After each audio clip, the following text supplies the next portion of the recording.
And welcome to another amazing Rich Alvarez stream. I'm Rich Alvarez. Today we're going to try something a little bit different. We stream games, we stream tier lists, we stream all kinds of things. It's been a while since I've done a React video. So welcome to Rich Reacts to Game Theory by MatPat. I have selected several old MatPat videos. I thought it would be really fun to go back to some really old game theory videos, and so we're talking 10 to 12 years old, including the one that we'll start out with is his original game theory video that covers Chrono Trigger, and as many of you know, Chrono Trigger is my favorite game of all time. So I remember when I discovered this video and MatPat, I was kind of blown away by how smart he was and how he dissected gaming and everything. I have a lot of respect for MatPat. Some of you might remember my Wiki Richie, my short-lived Wiki Richie show back in the day. That was very much inspired by shows like Game Theory. I would say that Game Theory by MatPat was probably the main inspiration for Wiki Richie. That along with, say, some old JonTron videos. Game Theory, MatPat is a really nice guy. He helps out a lot of smaller YouTubers. He's constantly in the YouTube scene. He works side by side with Google to make presentations and again to just kind of help the business roll along. He's constantly involved in the YouTube algorithm, trying to dissect it, try to figure out for the rest of us. I had the opportunity to meet MatPat. There it is. I had the opportunity to meet MatPat a few years ago. He's a really great guy, and he's just as cool in person as he is on the internet. Just really, really nice guy, really great guy. And anyways, let's get into some old MatPat videos, shall we? Because these are really fun and really interesting, and we'll see if these old Game Theory videos hold up today, shall we? So starting with the original Game Theory video, which is Chrono Trigger's time travel accurate? So let's go. And again, thank you so much to everybody who is here. I'm going to turn the closed captions off. Thanks so much to everybody who's here already. We've got, of course, Chris Muller, but we've got Dingle Donger, Killjoy's here, Man Barbie fan, Marty Man, Chelsea Pittman, Timestamp Guy, Stick Dude, Chelsea, I already said Chelsea, and others that are here. Anyways, thank you all so much for being here. Anyways, let's get started on some old MatPat videos. Here is the original Game Theory video by MatPat. Is Chrono Trigger's time travel accurate? More reasons. Oh, I gotta start it over. Strap into your DeLorean and accelerate to 88 miles per hour, because we're talking about time travel. Wow, it's old. Hello, Internet, and welcome to Game Theory, gaming's tangential learning experience. Through these videos, we hope you'll find more reasons to appreciate some of your favorite games, while sparking some interest in new real-world topics. On this, our inaugural episode, we'll be looking at one of my all-time favorite RPGs, Chrono Trigger, and analyzing... So already, if you're familiar with Game Theory, the thing that stands out to me immediately is that in modern Game Theory videos, he has a team of editors. He's got like 4 or 5 editors now that like create custom art for him. They, manipulate his image and stick it in there with, custom graphics and custom images. Back then, it was just MatPat, and you can see that all he's doing is taking a bunch of like JPEGs and mashing them together, and it's just really funny to see this very early game theory, because it is worlds less quality than what he's doing now, but the information was still fun, and I mean that's what let him rise to fame. As Chris says in the comments, let's make sure to give this video a like. If you have not given this video a like yet, make sure you do that. As Chris would say, let's get those rookie numbers up. If anything, the game can teach us about its core gameplay mechanic, time travel. We'll start off by looking at the first method of time travel used in the game. The adventure kicks off with a science experiment gone wrong. Take one teleportation pod, throw in a magical pendant, and bada bing bada boom, you've accidentally torn the time-space continuum. The characters eventually refer to these fourth dimension portals as time gates.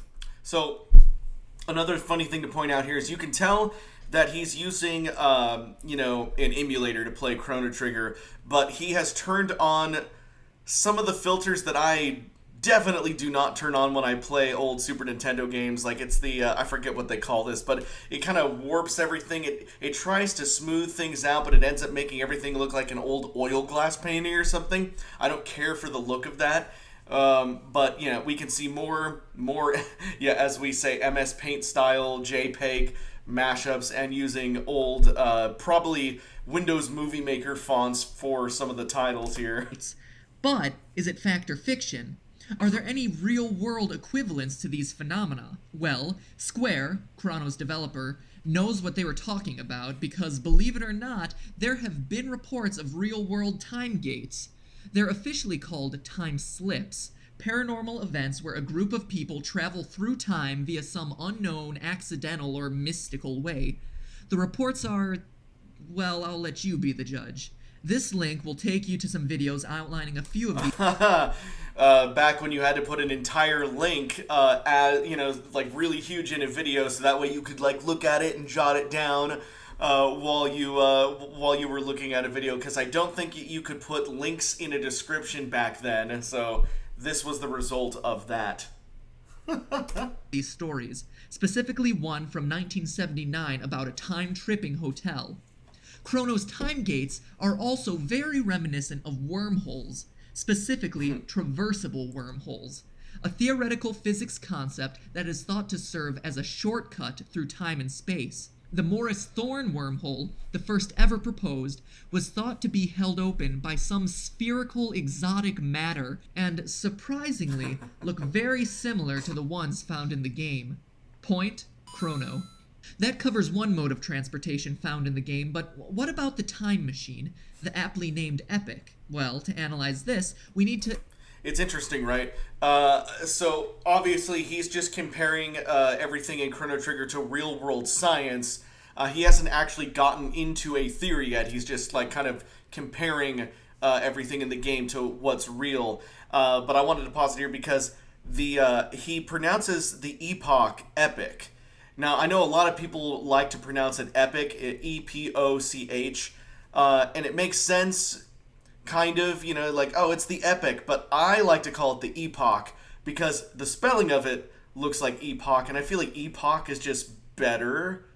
I don't know. You can let me know in the comments whether you prefer Epic or Epoch for the ship in the game. Examine how it works, and to do that, let's look at its animation. When you set a course for another era, the Epic speeds up, presumably flies around the world because it disappears on one half of the screen only to reappear on the other side, and then vanishes into a flash of light.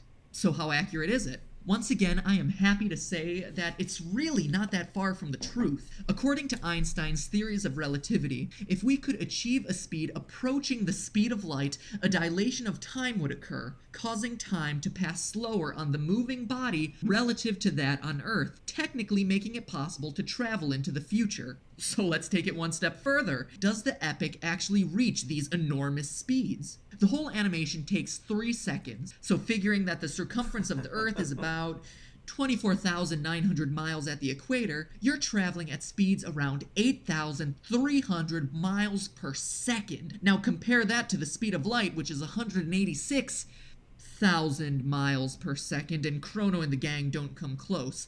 But I would hazard to say that even at their speeds, some time dilation effects would occur. And now it's time for a segment I like to call Deep Thoughts in Gaming.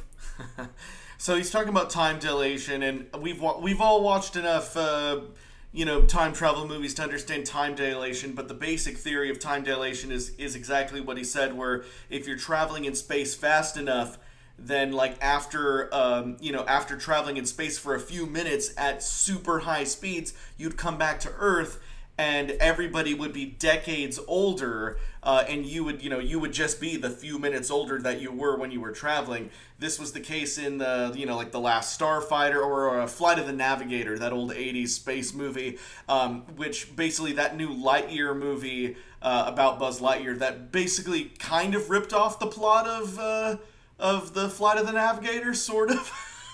But that movie also deals with time dilation. But that just accounts for you traveling into the future. But in Chrono Trigger, as you know, you can also travel back to the past, and you can go between present, past, and future. At the end of the game, at least, you can do that as much as you want. So time dilation can only explain traveling into the future. It can't explain traveling back to the past. So let's continue watching and see how MatPat, rationalizes traveling back into the past. This week's deep thought is a point in the Chrono story that I skimmed over when I was 9 years old playing the game for the first time. It's young Let's set the MatPat. scene. So upon arriving in the Middle Ages, your party member Marl from the present is mistaken for the kingdom's kidnapped queen. Thinking that their lost queen has returned, the medieval search party ends, thus ensuring the death of the real queen. As a result, Marl, who is really a princess and the descendant of the lost queen, disappears completely. In essence, what my impatient 9-year-old mind couldn't understand at the time was the game designers setting up what is called a grandfather paradox. It goes something like this. A time traveler goes back in time to kill his grandfather before the grandfather meets his future wife.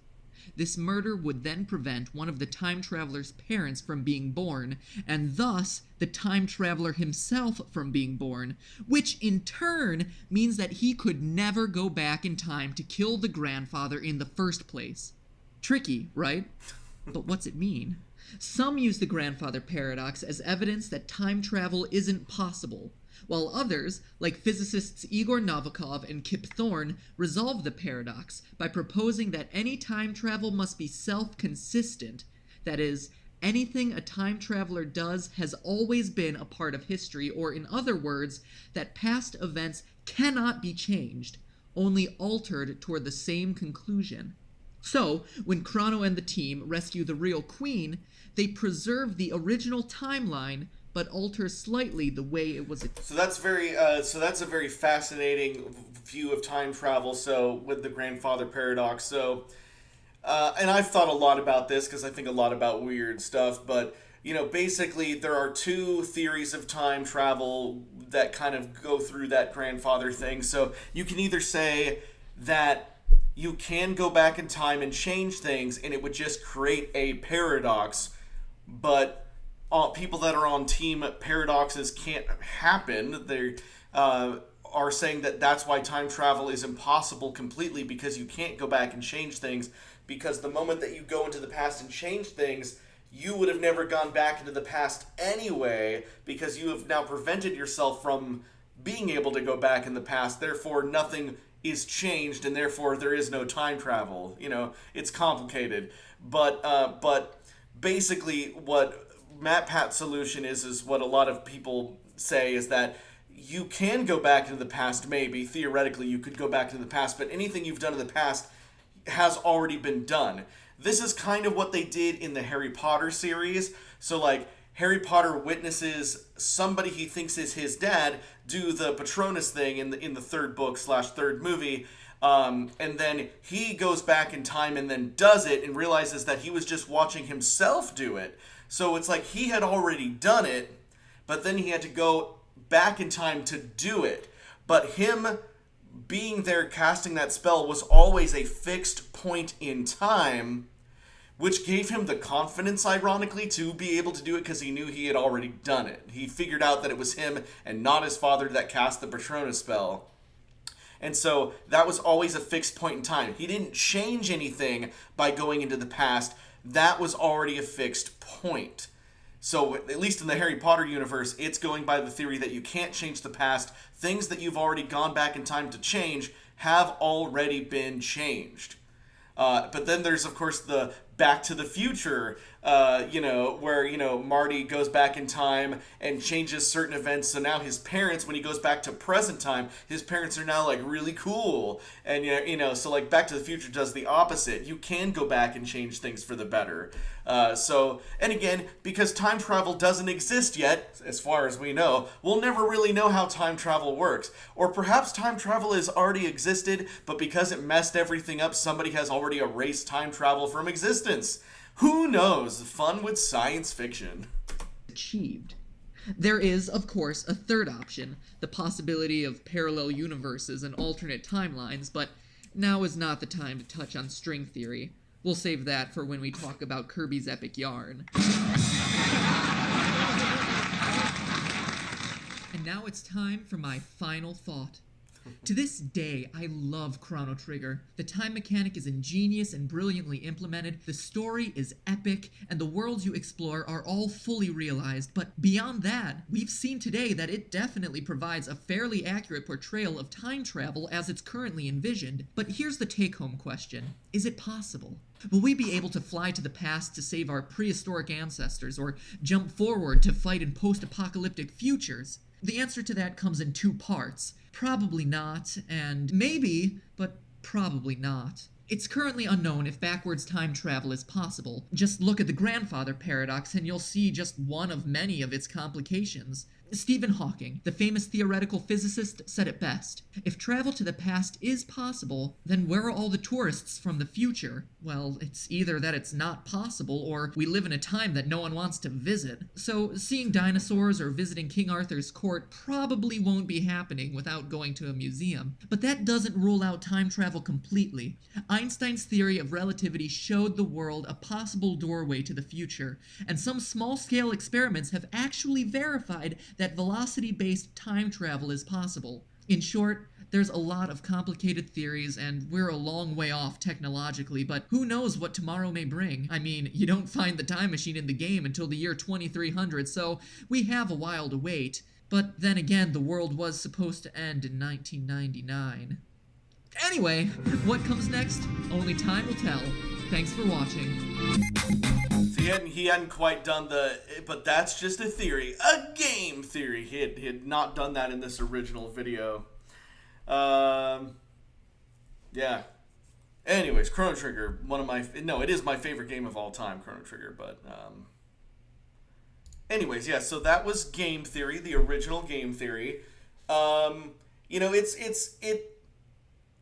a video editing standpoint, if you weren't intimately familiar with MatPat, or if you didn't know who MatPat was, this video probably doesn't hold up because it's, old YouTube editing, I call it.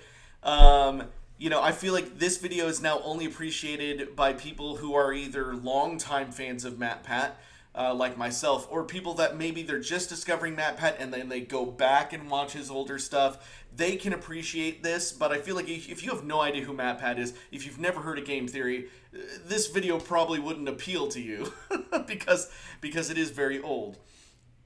But anyways, as far as time travel goes, he makes a lot of good points, but he never stated a theory for how he thinks they're traveling to the past. So I think that if he was doing this video today, he would probably go over that. So this video is only 7 minutes and 20 seconds long. For contrast, today's game theory videos are more like 30 minutes long. He makes his videos much longer now, but again, he has a team of editors that help him do this. He's no longer doing it in his basement with Microsoft Paint. He's got a team of editors, he's got a team of producers, script writers. He's got this giant 30-man team now that does all this stuff for him. And congratulations to him.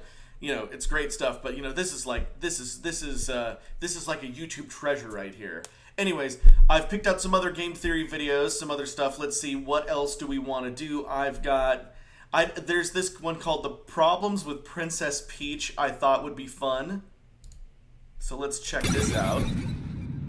Mario games aren't platformers. They also disempower women and promote organized crime.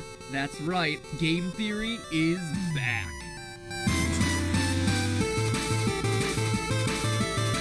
A very old game theory intro.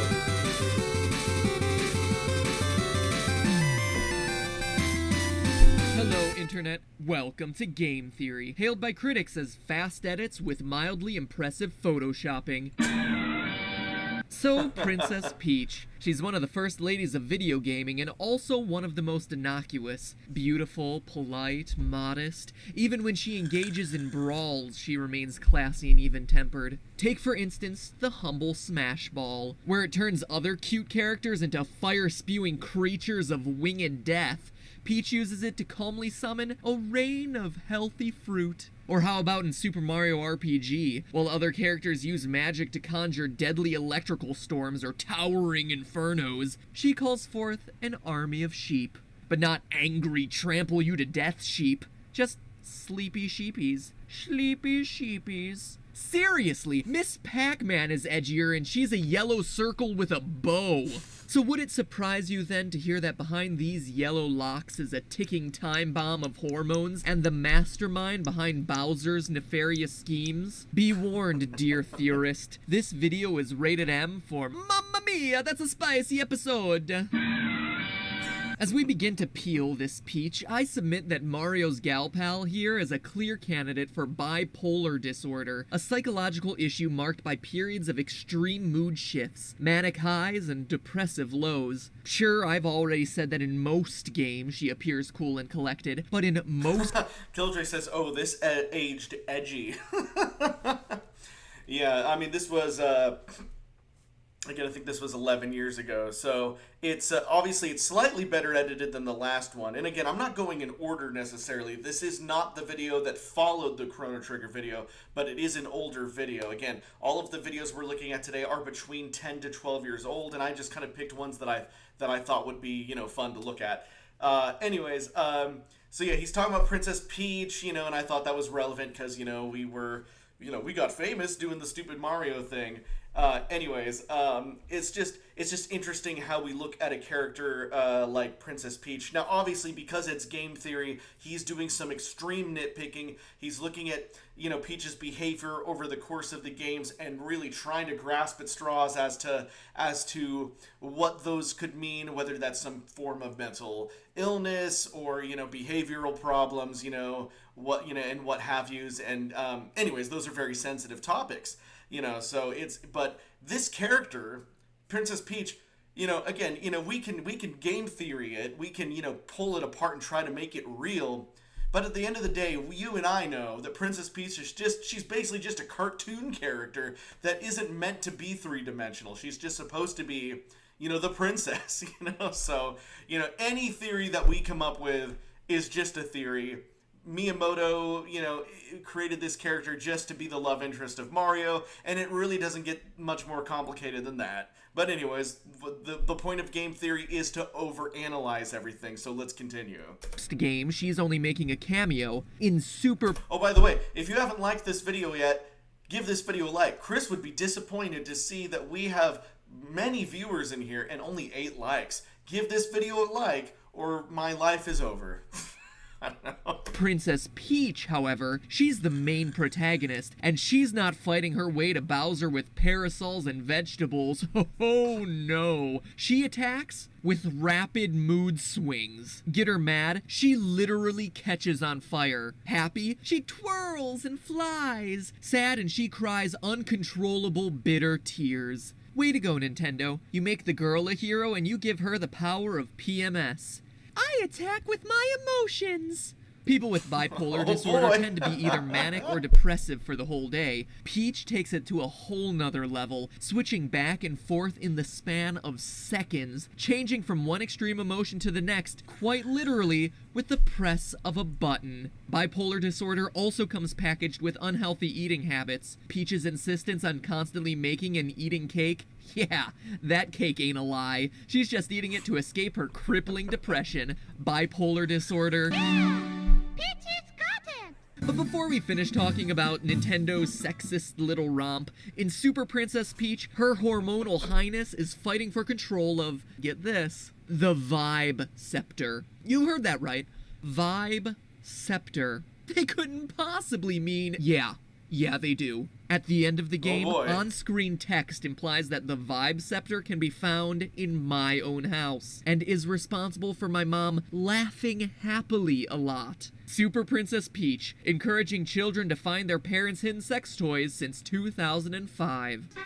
I can't make So this she's a stuff little up. moody and sexually repressed. But can we really blame Peach for being a little off her rocker? I mean, the woman's been kidnapped at least 12 times. Wow. Again, I don't know if that's what they really meant in the video game, but it's one of those things where they could have meant it in the video game, kind of, but they knew that little kids weren't going to understand it, so it's really just kind of an Easter egg have you for adults, that, I don't know. Anyways, because these videos get really long, we're not going to watch the entirety of all of them. We're just going to look at pieces of them. So that was fascinating. Let's see. Now let's go to one of my favorite old game theory videos, Star Fox Do a Barrel Roll. Nintendo has been part of a cover-up since 1993, and we're more stupider as a result. By the way, I totally This forgot week, that that's where the that video was truth. going.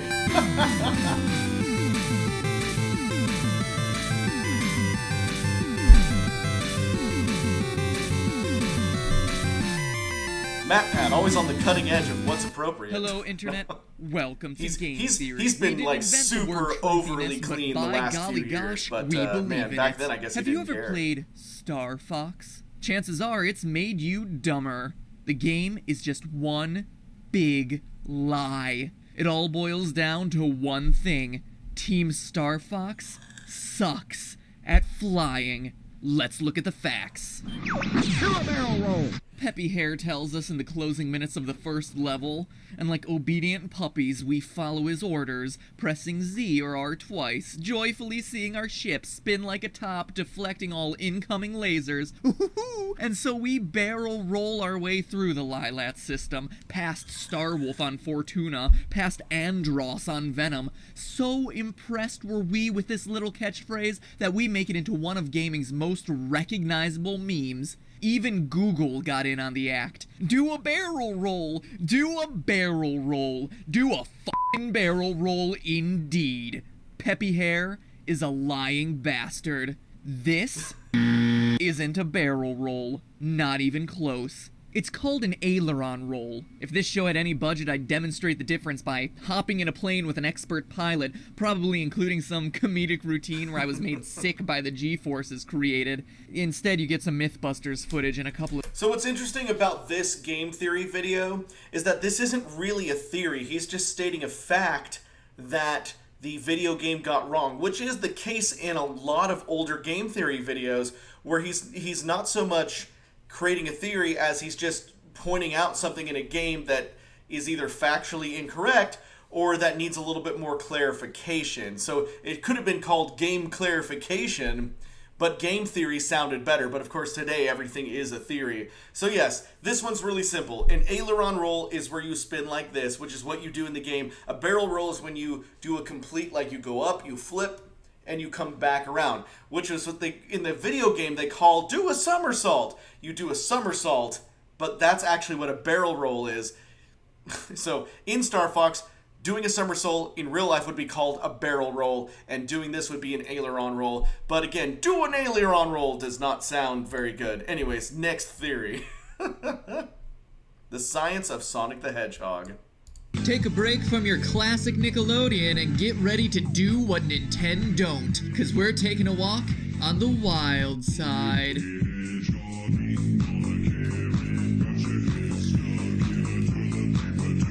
Hello, Internet. Welcome to Game Theory. Today we're exploring the good, the bad, and the ugly of the Sonic franchise to see what its cute cast of critters can teach us about their real-life counterparts. Are hedgehogs really the fastest things alive? What the heck is an echidna anyway? And if there's time, we'll dig deep to look at some of the forgotten members of Sonic's extended character roster. So, let's dive right in. What do we know about Sonic? Well, he's blue, wears gnarly shoes, has about 5 or so spikes on his back, and can run really fast. How fast? Well, let's let his theme song do the talking. Sonic, he's the fastest thing alive. So, I think it's safe to say that most of you watching know that hedgehogs can't be blue and have more than just 5 spines on their backs, more like 5,000. You also probably know that they aren't the fastest. That title goes to the cheetah at 70 miles per hour on land, the peregrine falcon in the air at 185 miles per hour, and the sailfish underwater at 68. But obviously a cheetah can run faster because it's bigger with longer legs. So what if we took into account the relative size of each animal? Maybe then the hedgehog is the fastest. Well, it's a nice try, but no dice. Accounting for size, the winner is the cockroach, because it can run 50 times its body length every second. That's like a human running at 185 miles per hour. It's a scary thought. That's not to say that hedgehogs are slow, though. Unlike cheetahs that can only run in short bursts of time, hedgehogs have terrific running stamina, making around 4.5 miles per hour, which turns out to be about 6.6 times their body length every second. Definitely quick for a small guy,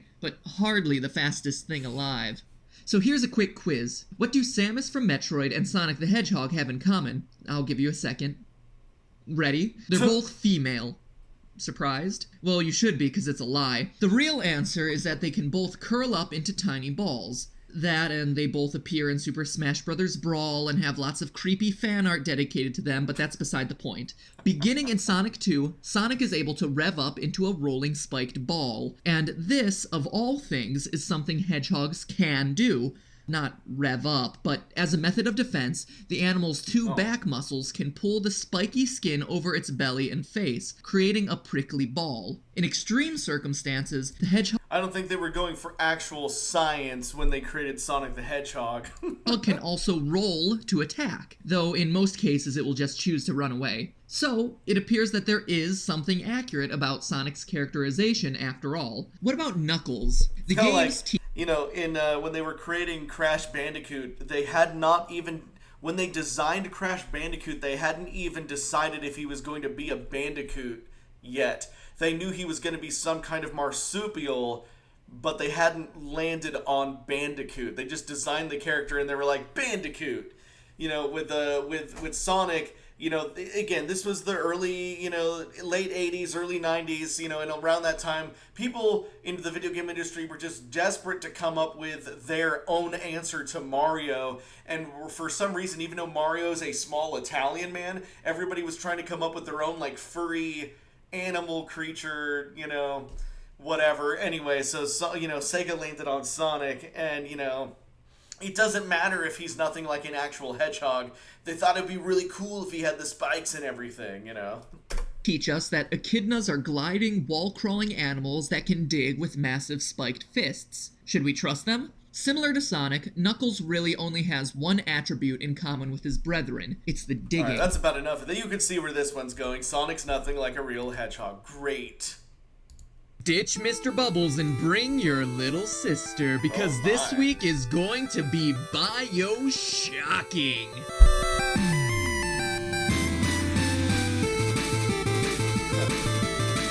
You're an edgy bastard, MatPat.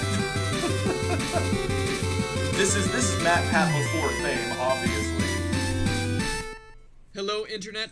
Welcome to Game Theory, now with 100% more flash and 500% more audience pandering. Between the Who video says and just learning the still can't image be of Game exciting? Theory. This week we're talking about the tell that, like, it philosophies was of two Ayn separate Rand. medias. Just long enough to say that we're not talking about the philosophies of Ayn Rand, because you know what? BioShock is a whole lot more than just an objectivist romp through a utopian society. It's an objectivist romp through an underwater utopian society, which, as we all know, increases its coolness by a factor of 23. But could we really build an underwater self-sufficient city like the developers depict in BioShock? I'll spoil this whole video for you right now. It doesn't work out. BioShock is one of my favorite games of all time, but Rapture is impossible, the philosophies behind it don't work out, and it doesn't work out. Good stuff, though.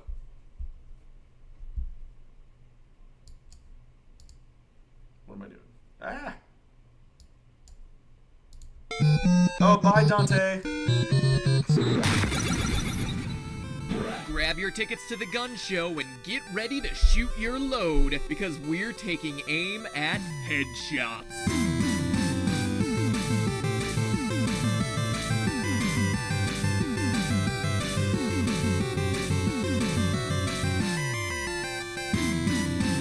Hello, Internet. Welcome to Game Theory, the show that is quite literally this week blowing minds. Today we're continuing the 1-year anniversary countdown with my 4th favorite user-submitted topic, sent in from Jerry. Yeah, Jerry Seinfeld. I mean, he didn't include his last name, and his signature was actually in some sort of foreign alphabet, but I'm just guessing that's for privacy reasons. So, Mr. Seinfeld wanted to know, what's the deal with headshots? You get shot, you live. You shoot them, you blow their heads clean to Sunday. What do you got, some sort of bulletproof face? Specifically, Jerry wanted to know about the opening scene in Fallout New Vegas, where your character gets shot. Okay, I remember this one, to which he gets it kind of wrong.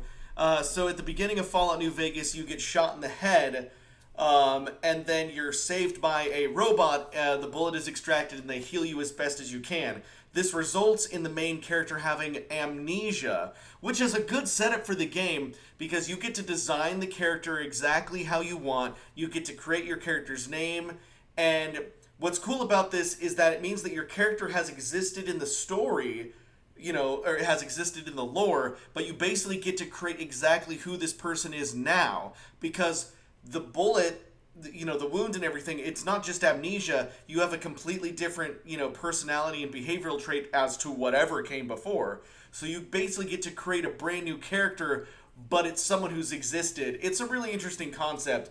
But he's just talking about the likelihood of survival, and people have been known to survive gunshot wounds to the head. It's rare, but it can happen. And, you know, this is just MatPat grasping at straws. Very good video, but it's almost irrelevant at this point to go through the rest of it. Anyways, next one, let's see. Oh, here's a good one. Super Mario RPG to God of War in real life. Here's a good one.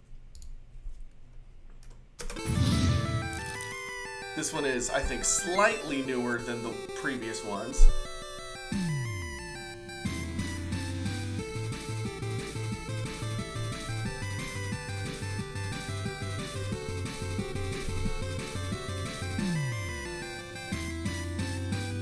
Hello, Internet. Welcome to Game Theory, successfully dodging the CIA since August of 2012. Now, I'll be the first to admit, here on Game Theory, we have a habit of overanalyzing video games, and the comment I see more than any other is, who cares?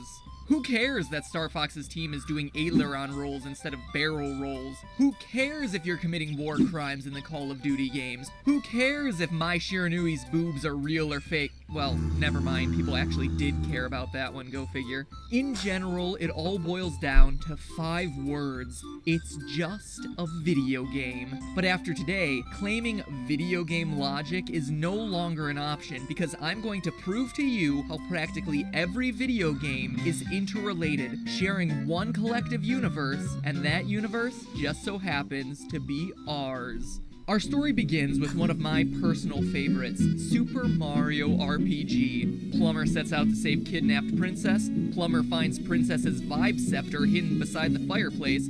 Plumber finds intergalactic bounty hunter sleeping in princess's bed.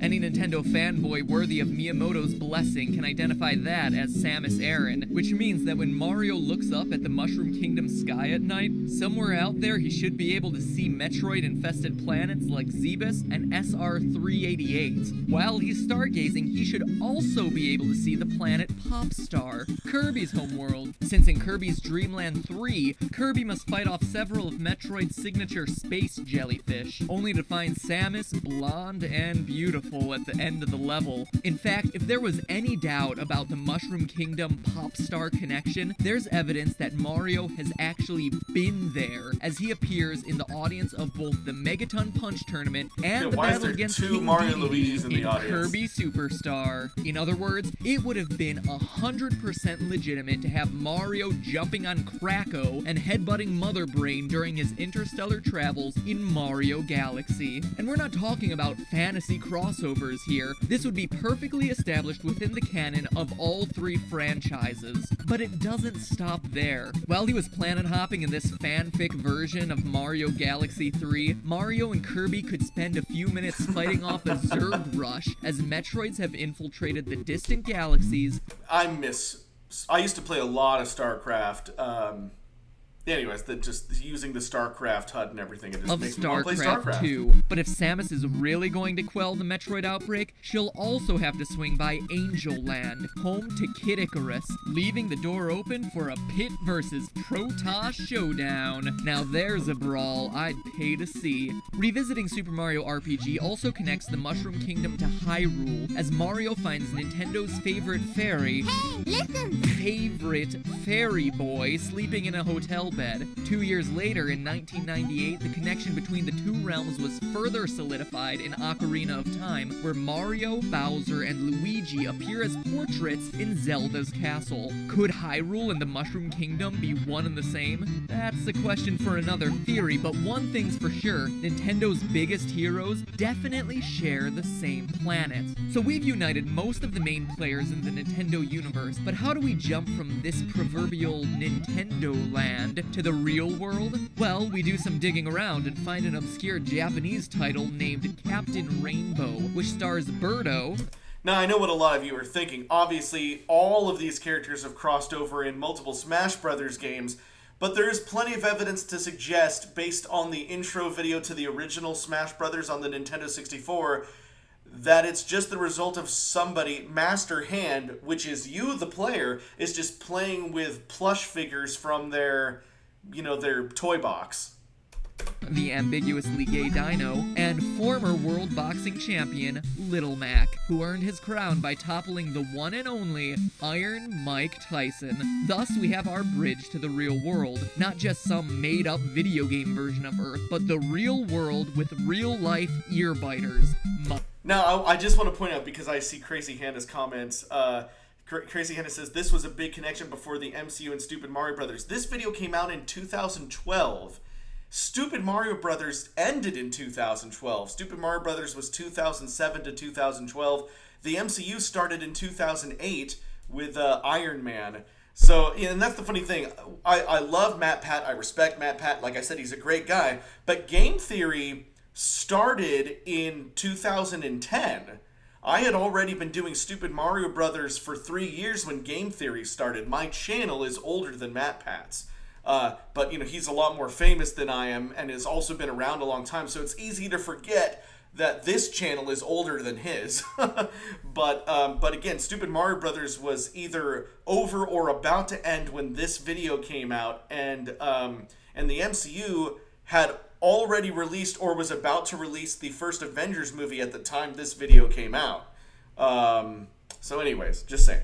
Mike Tyson, key to the universe. But before we explore this little tangent, one more word about Punch-Out. In the version for the Wii, Little Mac spars with the modern tie-wearing version of Donkey Kong, pulling in the whole Donkey Kong Country series, as well as everyone's favorite bear and bird combo, Banjo-Kazooie. How? By the power of beavers. Beavers. Naughty is a recurring boss in the first Donkey Kong Country, who, when he's not hiding in piles of bananas, apparently makes his living in Click-Clock Wood, waiting for heroes to release him from his dam. But back to the real-world connection. Street Fighter was the first game I remember that actually flew you around the map of the real world to fight in different locations, even down to the Cold War era USSR, which was awesome. But if we want to get really picky about whether this Street Fighter world is the real world or a video game real world, in the original Street Fighter there was an African American who happened to be a boxer that also happened to be named Mike. Mike Tyson. Round, round, get around, he gets around. Anyway, we could talk about Chun-Li's cameo in Breath of Fire and all the connections from there, but being a young geeky male, I always preferred Cammy, the wedgie warrior. But did you know that she also had a crossover with Baby Bonnie Hood from Darkstalkers, King Arthur from Ghosts and Goblins, and Mega Man from Mega Man? It's a shooter called Cannon Spike for the Dreamcast, and it means that stuff like this and this also connect to the real world through this. Now I ask you, between the two, which is more exciting? Exciting or no, Darkstalkers Morrigan is more than just vampiric eye candy. This sexy succubus is the connection drawing in the Castlevania franchise. The Dreamcast game Gunbird 2 featured her as a hidden character alongside son of Dracula, Alucard, a staple in the vampire hunting series since Castlevania 3. And in a crossover that seems too bizarre to be true, it's Castlevania that links us up to Contra. Not once, but twice. In Contra Hardcore, an optional battle features a rather hip-looking android wielding the vampire killer whip and hitting candles for power-ups. But in an even more obscure connection, in the game Snatcher for the Sega CD, you run across Dracula, a Belmont, Lance and Bill from Contra, and even Sparkster the Rocket Knight in a bar called Outer Heaven. You'd think that the Outer Heaven reference would be a direct connection to Metal Gear, but not quite yet. For solid proof, we need to... At the end of Yu-Gi-Oh! Rechef of Destruction, you play your magic card game against series antagonist Pegasus. Beat him and he summons a giant mech. How a large robot could possibly help him win a glorified version of my grandmother's game of bridge is beyond me, but that's not the point. The mech is actually Gomon Impact from the extremely famous Gomon series. While this opens up a whole new world of crossovers, the important one for now is Gomon's connection to Sparkster in Ganbare Gomon 2. Sparkster leads to Gomon, leads to Yu-Gi-Oh! Oh, Which no worries, leads Crazy to Hannah. Solid Snake. Yes, Solid Snake from the Metal Gear franchise actually appears in a Yu-Gi-Oh! Title. In Yu-Gi-Oh! 7 Trials to Glory, a mysterious figure hiding under a box reveals that he is in fact a spy sent there to study the Shadowlands. But he's also connected to the crazy monkeys from Ape Escape, which, through Hot Shots Golf, links him to Jak and Daxter, Ratchet and Clank, and the god of war himself, Kratos. That Super Mario Bros. 2 to Captain Rainbow to Punch-Out to Street Fighter 2 to Darkstalkers, Darkstalkers to Gunbird 2 to Castlevania to Snatcher to Contra, Contra to Rocket Knight Adventures to Ganbare Gomon 2 to Yu-Gi-Oh! To Metal Gear Solid and Ape Escape to Hot Shots Golf to God of War. Because we're running out of time, that seems like a good place to leave that chain. This is all without mentioning the game connections I've run out of time to talk about, like Lara Croft and Duke Nukem, which also features Doom Guy, linking it up to the Tony Hawk Pro Skater series, which then includes Call of Duty, Spider-Man, the entire Star Wars franchise. Then Tony Hawk also has Wolverine, who finds the Lich King sword, pulling in World of Warcraft. And speaking of enormous RPGs, the Elder Scrolls series is connected to Nintendo through Pokemon, specifically Morrowind, where you can collect a Marowak spine. Morrowind also happens to be the final resting place of Indiana Jones, which opens up a whole realm of movie crossovers, as well as Final Fantasy's second most infamous villain, Kefka. And this Final Fantasy connection brings us all the way back around to Super Mario RPG and its secret boss, Culex. So in the end, there's a lot of untapped crossovers here, people. Mega Man in Call of Duty, Kratos in StarCraft, Sephiroth in Skyrim. Even when you ignore obvious franchise crossovers like Super Smash Bros. Brawl, the video game universe is still incredibly small, and it's also intrinsically linked to our real world through figures like Mike Tyson and Tony Hawk. Thus, by doing the research and thinking about these games as though they're real, we're giving a medium we love the legitimacy and credit it deserves. Now, I challenge you to go out and complete the web I started. See just how far we can take this thing. At this point, it seems like all that's left would be puzzle games like Tetris, but it's not like a game about falling blocks could ever have any sort of connection with oh my god. But hey, it's just a theory, a game theory. Keep an eye out for other epic Well, we ended up watching the entire theory of that one because that one's pretty fascinating. But basically what he's trying to say is that all video games are connected. And in a fun way, they kind of are. But of course, that is ignoring the fact that most of those crossovers are just there as fun fan service that don't really have any plot or narrative connections. Obviously. Let's watch Who Killed Aerith. Fanboys and fangirls unite because we're bearing the naked truth behind video gaming's most famous murder.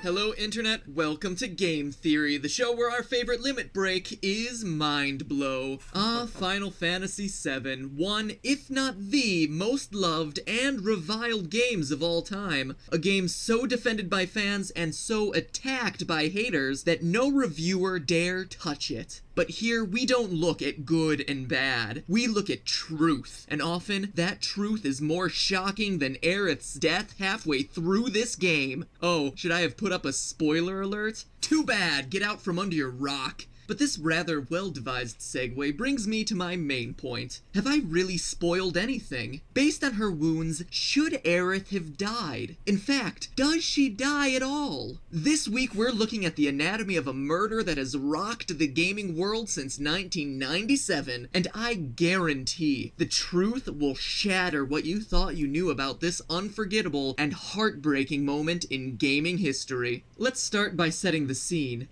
Now, I really enjoy this theory, but it is, of course, like a lot of game theory videos, a huge stretch. Aerith, innocent flower girl from the slums of Midgar, is found alone, praying for the protection of the planet. Chances are, if you're not a teenage boy fascinated by PlayStation-era jiggle physics, Aerith is your female character of choice. Oh my Her goodness. vigil, however, gets a rude interruption when Sephiroth, the heartthrob of game villains, rams his impossibly long sword through her torso. Insert your own joke here. Fast forward to her slumping over, Sephi dislodging his massive weapon, Aerith losing her magic marble, RPG fans the world over weeping sad, bitter tears, touching water burial, and cosplayers around the world erecting shrines to their fallen heroine. Sorry, got a little choked up. Pardon my big, manly tears. Anyway, that concludes your tutorial. But what really happened? Let's rewind. First, the actual stabbing. Viewers affectionate towards fictional women may want to look away. Notice the magical brown belt that just appears out of nowhere halfway through this scene? Ha! Not only is this a glaring and embarrassing graphical oversight for Square, it gives us a great guide to where the sword is going. Here, we see that it's a straight shot right through, from the middle of her back to the middle of her front. Superimposing a skeleton onto her body, we see that the sword is penetrating right below her sternum, the central bone of the rib cage. So it's definitely going through her abdomen in the front and piercing her vertebral column, and thus her spinal cord in the back. Listening to the scene backs this story up.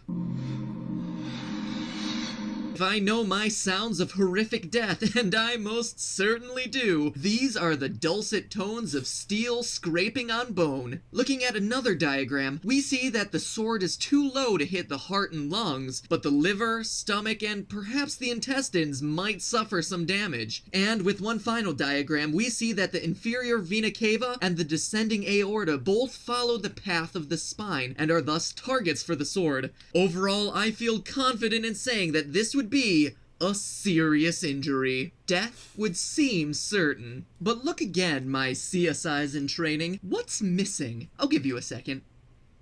Dear viewer, I ask you, where's the blood? There isn't a drop to be found anywhere. And before you rush off to the comments saying, oh, they didn't want to make the game too graphic, they clearly use blood elsewhere in the game. First, smeared across the walls when Sephiroth slaughters everyone at the Shinra headquarters, and, more noticeably, when you finally defeat the white-haired weirdo. But Aerith shows no injury. How can this be? Well, miraculously, it's been done before, and all joking aside, if you're squeamish, you might want to look away for this part. In 1947, Time magazine reported on a Dutchman named Miran Dajo, a man who claimed to be invulnerable. We're gonna skip this part.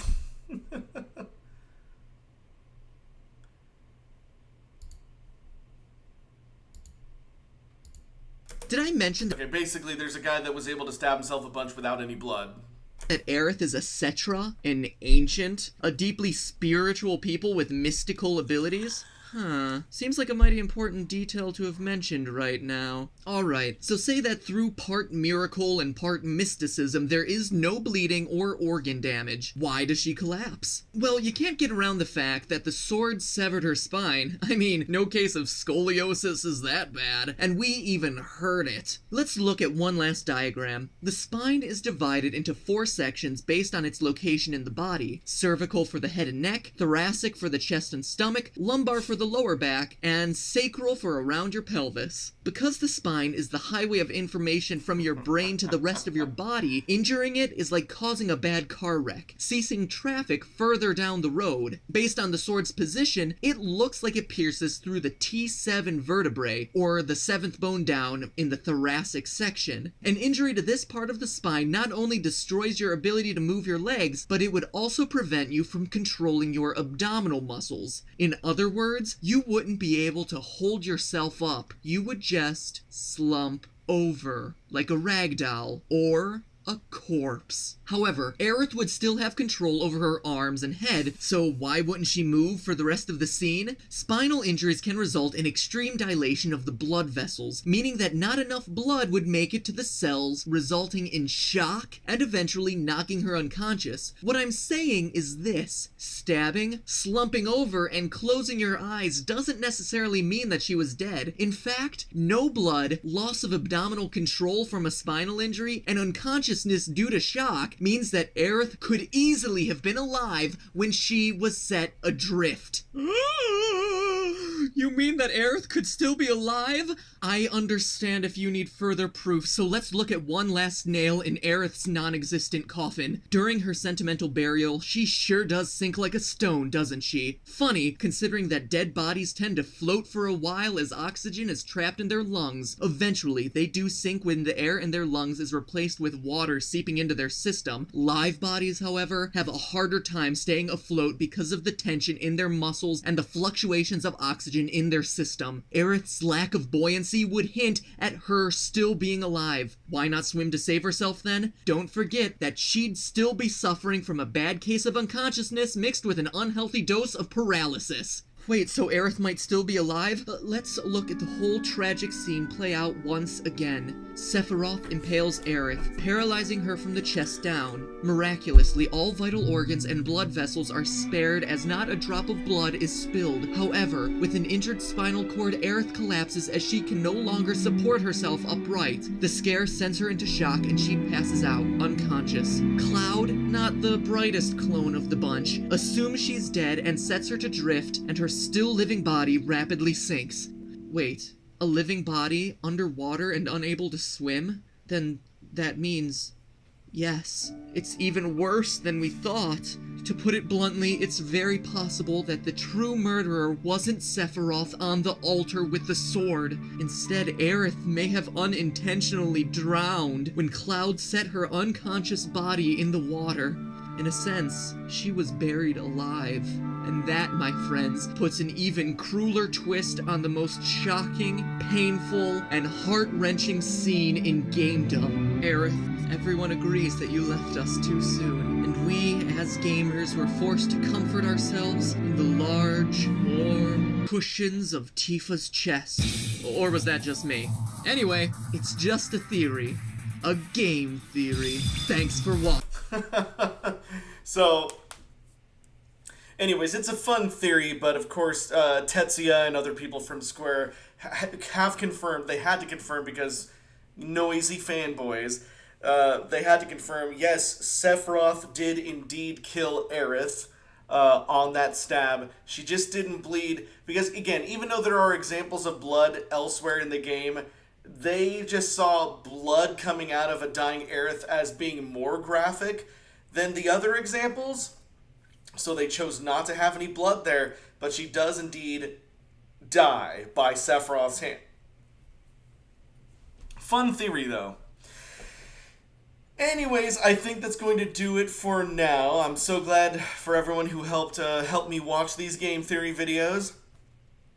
This was a lot of fun. Let me know if you'd like me to react to any other YouTubers or anything like that. Like, I was thinking about possibly doing a react video to a bunch of old JonTron videos or other stuff. So let me know if you are interested, or maybe you don't like these theory videos and you'd rather I just stream more tier lists of like my favorite movies and games, perhaps snack foods, or maybe you just rather I keep playing stuff like Fall Guys. I don't know. Let me know what you guys want me to do, and I'm just curious to see what is press the wrong button there.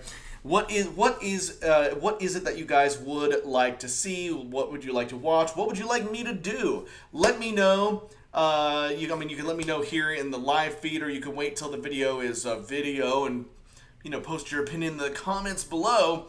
But either way, let me know what is your preferred method of Rich Alvarez viewing, and I will try to abide as best as I can. Anywho's, that's going to do it for me. Darkside says, wait, it's ending, I just joined in. Sorry, I've been going for about an hour, and that's all the time I have for now. I might stream later, I might not. Also, I haven't done a music stream in a while where I just, play my piano and sing. I don't know if that's something that you guys are interested in me bringing back, or maybe you're tired of that too. I have no idea. Let me know. Either way, let me know what you guys want to see, and we'll see if I can do it. Anyways, thank you so much for watching, and remember to please subscribe. It's free and easy, just like making up bogus theories, alright? Bye-bye! Bye, everybody.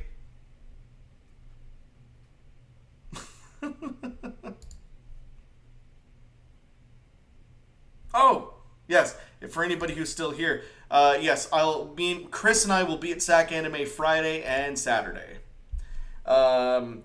We will be there. I mean, that's really, we'll be doing a live stream just like we did for Fanime earlier in the year. So yeah, expect us at walking around SAC Anime Friday and Saturday. Okay, bye.